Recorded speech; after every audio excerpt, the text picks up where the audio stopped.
ආයිබෝන් යාළුවෝ සියලු දෙනාටම අද මම මේ කතා කරන්න යන්නේ මේ රයිස් කුකර් එකක් ගැන. සෑම ගෙදරකම පාවිච්චි කරන උපකරණයක්. ඒ නිසා මේකට අද මම කියන්න යන්නේ භාවිතයට උපදෙස් ටිකක්. මේක පරිස්සම් කරගන්නේ කොහොමද? විදුලි ඉතුරු කරගන්නේ කොහොමද? ඒ වගේ කරුණු ටිකක් තමයි අද මේ වීඩියෝ එකෙන් කරන්නේ. ඉතින් රයිස් කුකර් එක ගැන කතා කරද්දී මේකේ වැදගත්ම දේ තමයි මෙන්න මේ බේසම. මෙන්න මේ බේසම තමයි ඔය පරිස්සම් කරන්නම ඕනේ දෙයක් කියලා මම කියනවා. ඇයි එහෙම කියන්නේ? ඔයාලට පේනවා මේ බේසමේ පොඩි හැඩයක් තියෙනවා මෙන්න මේ. බේසමේ පොඩි කර්ව්ඩ් ගතියක් තියෙනවා. තනිකර ෆ්ලැට් නෙමෙයි තියෙන්නේ මේක. පොඩි හැඩයක් තමයි තියෙන්නේ මේකේ. මෙන්න මේ හැඩේට තමයි අර ඇතුලේ තියෙන හීටින් එලිමන්ට් එක ෂීට් වෙන්නේ.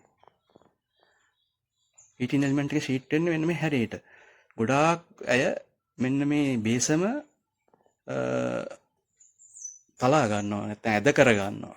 මේ යටින් ඇද වෙලා තැලිලා තිබුණාම වෙන්නේ හීටින් එලිමන්ට් එකට හරියට මේ බේසම ෂීට් වෙන්නේ.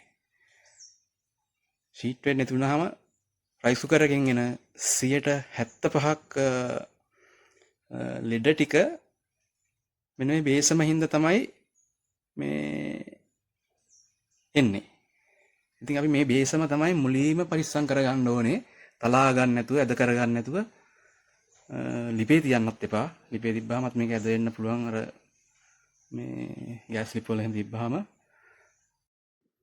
හරි මම දැන් ඔයාලට කිව්වා මේක පරිස්සම් කරගන්න කියලා. මෙන්න මේ ඔයාලට පේනවා මේ මේකෙත් පොඩි පොඩි තැන් තැලිලා ඇද වෙලා තියෙනවා. මේ වගේ ඒවා. එහෙම වුණාම වෙන්නේ මෙතනින් පොඩ්ඩක් මෙතන උඩට වගේ මේ ඉදිමිලා වගේ එනවා මෙතන මේ මෙතන කෑල්ලෙන්. ඊට පස්සේ වෙන්නේ හීටින් එලිමන්ට් එක ෂීට් වුණාම එතනින් ඉස්සිලා හිටිනවා. ඔව් මම දැන් පෙන්නන්න හීටින් එලිමන්ට් එකක්. මේ තියෙන හීටින් එලිමන්ට් එක. දැන් මම කිව්වා අර පොඩි හැඩයක් තියෙනවා මේ රයිස් කුකරේ බේසමේ කියලා. අන්නේ හැඩයටයි මේ හීටින් එලිමන්ට් එකේ මේ එලිමන්ට් එකේ ෂීට් වෙන්නේ කියලා. දැන් මේ ඔයාලට මේකත් පේනවා දැන් මේ හීටින් එලිමන්ට් එකේ මේකෙත් ෆ්ලැට් නෙමෙයි තියෙන්නේ. ස්ථානික සර්ෆේස් එක ෆ්ලැට් නැහැ. පොඩි කර්ව්ඩ් ගතියක් තියෙනවා. මේක අරකට ෂීට් වෙන්න තමයි මේ බේසම හදන්නේ. දැන් මේ තියලා පෙන්නන්නම් මම මෙහෙම. ඔය දැන් මේක කිසිම මේ හොඳට ෂීට් වෙලා තියෙනනේ. ඒ හැඩේට. එතකොට මේකෙන් එන හීට් එක මේ හැම තැනකින්ම මේ බේසමට අල්ල ගන්නවා. අල්ලගත්තාම හොඳට බත් එක ඉදෙනවා. සමහරක් කට්ටිය දැන් අපිට රිපෙයාර් වලට කියන කට්ටිය කියනවා මැද ඉදෙන්නේ නැහැ, පැත්තක් ඉදෙන්නේ නැහැ. ඒ වගේ කියනවා. ඒ පැත්තක් ඉදෙන්නේ නැහැ කියන්නේ මේ හීටින් එලිමන්ට් එක හරියට මේකට ෂීට් වෙලා නැහැ. ෂීට් වෙන්නේ නැතුණා දැන් මේක මෙහෙම ඉස්සිලා වගේ හිටියොත් මේ අස්සෙන් මේ හිඩසක් තියෙනවනේ. ඒ හරිය මේ බේසමේ රත් වෙන්නේ නැහැ. එහෙම වුණාම පොඩ්ඩක් ඒ පැත්ත අමු වෙන්න බලනවා. ඒ පැත්ත අමු වෙන්න බලනවා. ඉතින් ඊට පස්සේ වෙන්නේ එහෙම හිටියොත් බැරි වෙලාවක්වත් මෙහෙම ඇදේකට මේක ෂීට් වෙන්නේ නැතුව හිටියොත් ඒ හිටින් නැති හරිය මේ හරියෙන් මේක රත් වෙලා හීටින් එලිමන්ට් රත් වෙලා මේකේ තියෙන හීට් එක මේකට උරා ගන්න නැති වුනහම මේක ඇබ්සොබ් කරගන්න නැති වුනහම වෙන්නේ මේ හීටින් එලිමන්ට් එක ඇද වෙනවා. හීටින් එලිමන්ට් එක ඇද වුණාට පස්සේ වෙන්නේ ඊට පස්සේ ඒ හරියෙන් කොහොමත්ම හොඳ බේසමක් තිබ්බත් මේ රත් වෙන්නේ නැහැ. මේ බේසම මේ එදෙච්ච බේසමක් තිබ්බත් රත් වෙන්නේ නැහැ. කිසිම දෙයක් තිබ්බම මේ පැත්තේ රත් වෙනවා අඩුයි.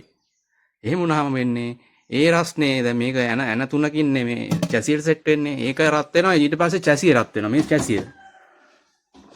රයිස් කුකරේ චැසිය රත් වෙන්න ගන්නවා.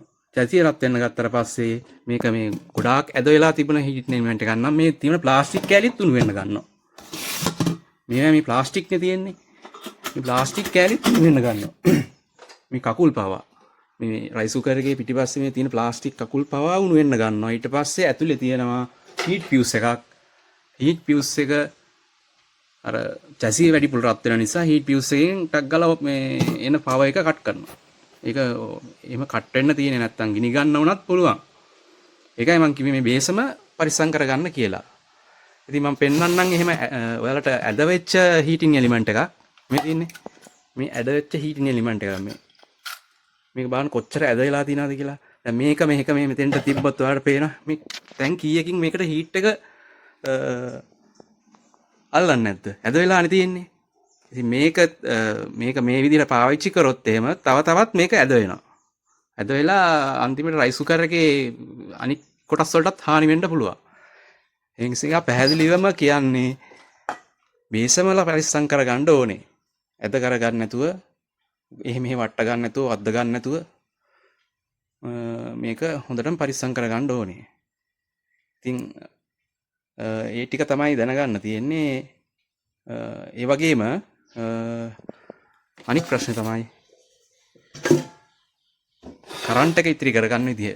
දැන් මම මේ කිව්වා ඉස්සෙල්ලා මේ හීටින් එලිමන්ට් එකේ ඇදවීමක් නිසා නිකන් බේසමේ ඇදවීමක් නිසා මේකේ මේ වටේ චැසිය රත් වෙනවා කියලා වැඩිපුර. වැඩි ඒ කියන්නේ මේ කාර්යක්ෂමතාව අඩු වෙනවනේ. මේක බේසමට යන්න ඕනේ මේ උෂ්ණත්වය මේ වටේ රත් වෙනවා. ඒකිනුත් යම්කිසි ප්‍රමාණයක බත ඉදීමේ පරක්කුවක් වෙන්න පුළුවන්. ඒ වගේම විදුලිය අපත යන්න පුළුවන්. අනිත් කේස් එක තමයි මේ රයිස් කුකර් එකක් පාවිච්චි කරනකොට ඕනේ දැන් මේක කරන්ට් එක දුන්නම වර්ම් දැන් අපි වර්ම් කුක් කියලා කුක් වර්ම් කියලා මේකේ මේ දෙකක් තියෙනවා. රයිස් කුකර් එකේ බත ඉදෙන්න තිබ්බහම මේ බේසම තිබ්බහමනේ මේක කුක් එකට දාන්න පුළුවන්. එහෙම. ඔය දැන් කුක් එකේ තියෙන්නේ.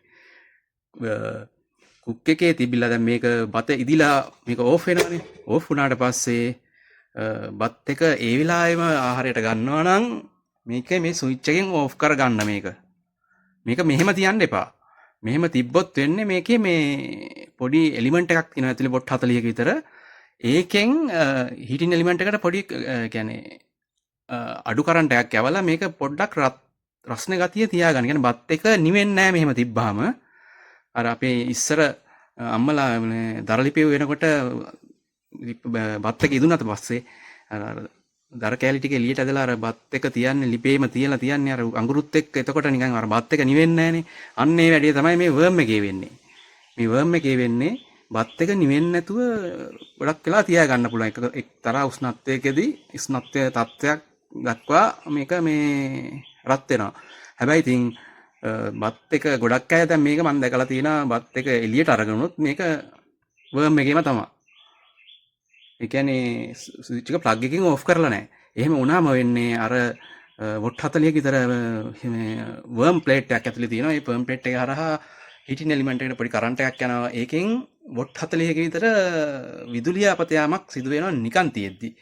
මේක බත් එක තියෙනවා නම් කමන්නේ නැහැ. දැන් අපි බත් එක ඔයලා පැය දෙක තුනකින් කනවා නම් ඒක එම ගහලා තිබ්බට කමන්නේ නැහැ. දැන් ආහාරයට ගන්නම නම් මේ අනිවාර්යෙන් මෙතන මේ ප්‍රධාන ස්විච් එකෙන් මේක මෙහෙම විදිහට ඕෆ් කරලා තියන්න. එතකොට ඒක ඇත්තටම මේ විදුලිය ඉතුරු වීමේ ටිප් එකක්. අනිත් එක මේ රයිස් කුකර් එකට ගොඩක් අය මේ ඇල් වතුර දානවා.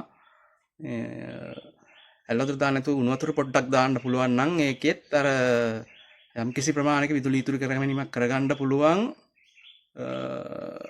අර දැන් මේකේ ඔන් කර කුක් එකට දැම්මට පස්සේ රයිස් කුකර් මෙහෙම රත් වෙලා එනවට වඩා හොඳයි. එතකොට ඒ අර රත් වෙලා එන ටික විදුලිය ඉතුරු වෙනවා මේ මේකට උණු වතුර ටිකක් දැම්මනම්. එතකොට මේකෙන්ම රත් වෙන්න දෙන්නේ නැතුව උණු වතුර ටිකක් දැම්මනම් ඒ කාලය තුලදී මේ හීටින් එලිමන්ට් එකේ අර වැඩ කරන කාලය අඩු කරගන්න පුළුවන්. එතකොටත් විදුලිය ඉතුරු කිරීමක් වෙනවා. මේ අනිත් එක ගොඩක් කට්ටිය කියනවා මේක මේ අට රොස් වෙනවා. ඒ වගේ ප්‍රශ්න තියෙනවා. චුට්ටක් ඒ වගේ වෙලාවට වෙන වෙන හේතු නිසාත් මේක වෙන්න පුළුවන්. පොඩ්ඩක් වතුර නටාගෙන එනකොට වගේ පොඩ්ඩක් හැඳි ගන්න උඩින් මේ පියන ඇරලා හැඳි ගාලා බලන්න. වෙන හේතු නිසාත් යට කර වෙන්න පුළුවන්. ඒවා මම පස්සේ වීඩියෝ එකකින් කරන්නම්. මේ වගේ වීඩියෝ තවත් ඉතින් මම කරන්න බලාපොරොත්තුවක් තියෙනවා. ඉතින් මේක වැදගත් වෙයි කියලා මම හිතනවා. මේ වගේ වීඩියෝ තව තවත් බලා ගන්න පේජ් එක ෆලෝ කරලා තියාගන්න. ලයික් එකක් දාන්න, කමෙන්ට් එකක් දාන්න. ඔයාලට මොකක් හරි ප්‍රශ්නයක් තියෙනවා නම් කමෙන්ට් එකක් දාන්න. දන්න දෙයක් තියෙනවා නම් හැම දෙයක්ම අනිවාර්යෙන් කියලා දෙනවා. හැමෝටම සුබ දවසක් වේවා. ස්තුතියි.